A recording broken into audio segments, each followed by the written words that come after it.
Hello, എല്ലാവർക്കും നമസ്കാരം. സുഖമല്ലേ എല്ലാവർക്കും? ഇവിടെ നമ്മൾ സുഖമായിട്ടിരിക്കാൻ കേട്ടോ. ഇന്ന് നമുക്ക് നമ്മുടെ പ്രിയപ്പെട്ട വസ്തി മമ്മി കാണിച്ചു തന്നിട്ടുള്ളത് കോളിഫ്ലവർ 65 എങ്ങനെ ഉണ്ടാക്കുക എന്നുള്ളതാണ്.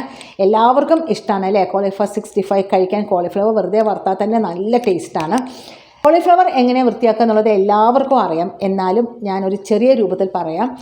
സാധാരണ ആൾക്കാർ എന്ത് ചെയ്യും, പൂവ് അങ്ങോട്ട് എടുത്തിട്ട് അതിൻ്റെ താഴത്തുള്ള ഇലയുണ്ടല്ലോ അത് കളയും. അതിനൊരു പാത്രത്തിലിടും, ചൂടുവെള്ളം തിളച്ച വെള്ളം ഒഴിക്കും, കുറച്ച് ഉപ്പ് മഞ്ഞൾപ്പൊടി ഇട്ട് അടച്ച് വെക്കും. അപ്പം നമുക്ക് തോന്നും ആ പുഴുക്കളൊക്കെ പുറത്തേക്ക് വരുന്നുള്ളത്. നിങ്ങളൊന്ന് ആലോചിച്ച് നോക്കൂ, അതെങ്ങനെ വരും? തിളച്ച വെള്ളം ഒഴിക്കുമ്പോൾ പുഴു പെടഞ്ഞ് ചാവുകയാണ് ചെയ്യുക അല്ലേ.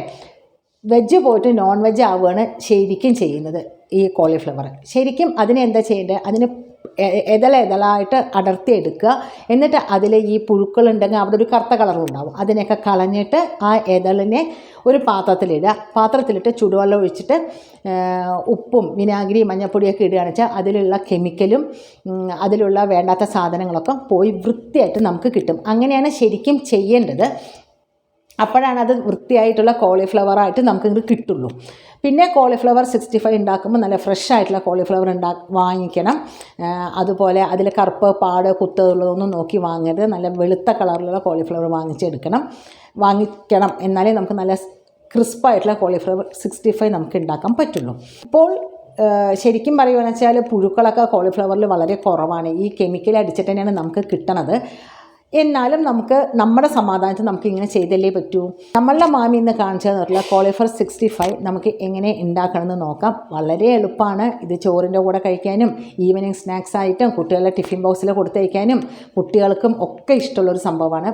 നമ്മളതിൽ കളറൊന്നും ചേർത്തിട്ടില്ല. വീട്ടിലുണ്ടാക്കുമ്പോൾ നമുക്ക് ഒന്നും കൂടി ഹെൽത്തി ആയിട്ട് നമുക്ക് ഉണ്ടാക്കുകയും ചെയ്യാം. വീട്ടിലുള്ള പൊടികൾ വെച്ചിട്ട് തന്നെയാണ് നമ്മളിത് ചെയ്യുന്നത്. അപ്പോൾ നമുക്ക് വേഗം നമ്മുടെ വീഡിയോയിലേക്ക് അങ്ങോട്ട് പോയാലോ. ഇതിൽ കാണുന്ന പോലത്തെ മുരുമുരാന്നുള്ള കോളിഫ്ലവർ ഉണ്ടാക്കാൻ വേണ്ട സാധനങ്ങളാണ് നമ്മൾ കാണിക്കുന്നത്. അതിലേക്ക് വേണ്ട സാധനങ്ങൾ: കടലമാവ്, കുരുമുളക് പൊടി, മല്ലിപ്പൊടി, ഇഞ്ചി വെളുത്തുള്ളി പേസ്റ്റ്, ജീരകപ്പൊടി, മഞ്ഞൾപ്പൊടി, കാശ്മീരി മുളക് പൊടി, ഗരം മസാല പൊടി, കോൺഫ്ലവർ, കുറച്ച് ഓയിൽ, ആവശ്യത്തിനുള്ള ഉപ്പ്, മല്ലിയില, കറിവേപ്പില. ഇത്രയും സാധനങ്ങളാണ് നമ്മൾ എടുത്തു വെച്ചിരിക്കുന്നത്. നമ്മൾ കളറൊന്നും ചേർക്കുന്നില്ല. അതുകൊണ്ട് കാശ്മീരി മുളക് പൊടിയാകുമ്പോൾ കളറും കിട്ടും, പാകത്തിനുള്ള എരിവും കിട്ടും. അതുപോലെ ഓയിൽ എന്തിനാണെന്നറിയോ? ഈ കോട്ടിങ് ശരിക്കും ആ കോളിഫ്ലവറിലേക്ക് പിടിച്ചിരിക്കാൻ വേണ്ടിയിട്ടാണ് കേട്ടോ. നമ്മൾ ഇൻട്രോയിൽ പറഞ്ഞ പോലെ കോളിഫ്ലവർ എല്ലാം വൃത്തിയാക്കി ഇതളാക്കി വെച്ചിട്ടുണ്ട്. അതിലേക്ക് കുറച്ച് മഞ്ഞൾപ്പൊടിയും കുറച്ച് ഉപ്പും ഇട്ട് കൊടുത്ത് തിളച്ച വെള്ളം ഒഴിച്ചു കൊടുക്കണേ. ഇതിൻ്റെ അളവെല്ലാം ഡിസ്ക്രിപ്ഷൻ ബോക്സിൽ നമ്മൾ കൊടുത്തിട്ടുണ്ട് കേട്ടോ, അത് ചെക്ക് ചെയ്യാൻ മറക്കല്ലേ. ഇതവിടെ ഇരിക്കട്ടെ, ഒരു 10 മിനിറ്റ് നേരം ഇരിക്കട്ടെ, അടച്ച് വെച്ച് കൊടുക്കുക കേട്ടോ. ഒരു ബൗൾ എടുക്കുക. നമ്മൾ എടുത്ത് വെച്ച പൊടികളൊക്കെ ഉണ്ടല്ലോ, നമുക്ക് എത്രത്തോളം വേണോ അതിനനുസരിച്ചിട്ട് എരിവും ഉപ്പൊക്കെ നോക്കിയിട്ട് നമ്മൾക്ക് ഓരോരോ പൊടികളായിട്ട് ഇട്ട് കൊടുക്കാം. ഡിസ്ക്രിപ്ഷൻ ബോക്സിൽ നമ്മൾ അളവ് കൊടുത്തിട്ടുണ്ട് കേട്ടോ, അത് നോക്കാൻ മറക്കരുതേ. പിന്നെ കാശ്മീരി മുളക് പൊടി ആയതുകൊണ്ട് എരിവും ഉണ്ടാവില്ല, നല്ല കളറും കിട്ടും. നമ്മൾ കളറ് ചേർക്കേണ്ട കാര്യമില്ല കേട്ടോ. ഈ പൊടിയിലേക്ക് ഓയിൽ ഒഴിച്ച് കൊടുത്തിട്ട് വേണം നമുക്കത് മിക്സ് ചെയ്തെടുക്കാൻ. വെള്ളം പ്രത്യേകിച്ച് ശ്രദ്ധിക്കണം. ഒരുപാട് വെള്ളം ലൂസാവാനും പാടില്ല, എന്നാൽ തീരെ വെള്ളം ഇല്ലാതിരിക്കാനും പാടില്ല. അതിൻ്റെ അയവ് പ്രത്യേകം ശ്രദ്ധിക്കണം കേട്ടോ. ഓയിൽ ഒഴിച്ച് കൊടുക്കുമ്പോൾ കോട്ടിങ് എല്ലാം ആ കോളിഫ്ലവറിൽ പിടിച്ചിരിക്കും. അതിന് വേണ്ടിയിട്ടാണ് ഈ അയവേ പാടുള്ളൂ കേട്ടോ. അത് പ്രത്യേകം ശ്രദ്ധിക്കണേ. ഒരുപാട് ലൂസാവാനും പാടില്ല, ഒരുപാട് ടൈറ്റ് ആവാനും പാടില്ല. നമ്മളുടെ കോളിഫ്ലവർ എല്ലാം ഇട്ട് കൊടുക്കുക. എന്നിട്ട് നന്നായിട്ടൊന്ന് കോളിഫ്ലവറിലേക്ക് എല്ലാവിടേക്കും ആവുന്ന പോലെ ഒന്ന് ആക്കി വയ്ക്കുക. ഏത് ഓയിൽ വേണമെങ്കിലും നമുക്ക് ഉപയോഗിക്കാം. ഓരോരോ പൂവായിട്ട് അതിലേക്ക് ഇട്ട് കൊടുക്കുക. മീഡിയം ഫ്ലെയിമിലേ വെക്കാവൂ കേട്ടോ.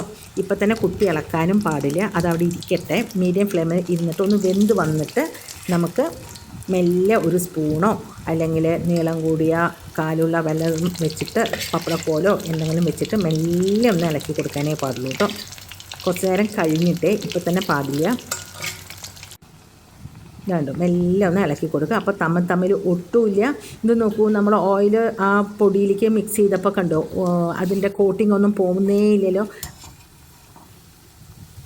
നല്ല ക്രിസ്പായിട്ടുള്ള നല്ല കിടിലനായിട്ടുള്ള കോളിഫ്ലവർ റെഡി ആയല്ലോ. കോളിഫ്ലവർ അല്ല, കോളിഫ്ലവർ 65. ഇനി ഇതിൻ്റെ മുകളിൽ വേണമെങ്കിൽ കുറച്ച് എണ്ണയിൽ നല്ലപോലെ കറിവേപ്പില ഇട്ടിട്ട് മുരുമുരാന്നാക്കിയിട്ടും വേണമെങ്കിൽ ഇതിലേക്ക് ഇട്ട് കൊടുക്കാം. ഇങ്ങനെ അതൊന്നും അതിൻ്റെ ആവശ്യമൊന്നുമില്ല. നല്ല ടേസ്റ്റിയാണ്. ചിക്കൻ 65 എന്ന് കേട്ടിട്ടില്ലേ? അതിൻ്റെ പിന്നിലൊരു കഥയുണ്ട്. ആ കഥ എന്താ വെച്ചാൽ, ചിക്കൻ 65 ഉണ്ടാക്കുമ്പോൾ 65 മുളക് ഉപയോഗിച്ചിട്ടാണ് ഉണ്ടാക്കിയത് എന്നാണ് അത് കേട്ടിരിക്കുന്നത്. ഒരു കഥയാണ്, നമ്മളത് കേട്ടത്. അത് ശരിയാണോ എന്ന് എനിക്കറിയില്ല. അതുപോലെ തന്നെയാണ് കോളിഫ്ലവർ 65 എന്നും കേട്ടിട്ടുണ്ട്.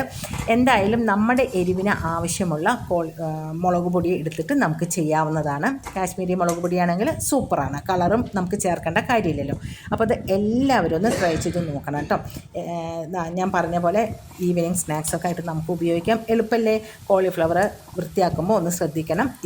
1-2 കുഞ്ഞു കുഞ്ഞു കാര്യങ്ങൾ ശ്രദ്ധിച്ചാൽ നമുക്ക് അടിപൊളിയായിട്ടുള്ള കോളിഫ്ലവർ 65 നമുക്ക് ഉണ്ടാക്കാം. പ്രത്യേകിച്ച് ഒന്നും പറയാനില്ല. ഡിസ്ക്രിപ്ഷൻ ബോക്സ് നോക്കാൻ മറക്കല്ലേ. അടുത്ത വീഡിയോയിൽ കാണുന്നവരെ ബൈ ബൈ. Thank you.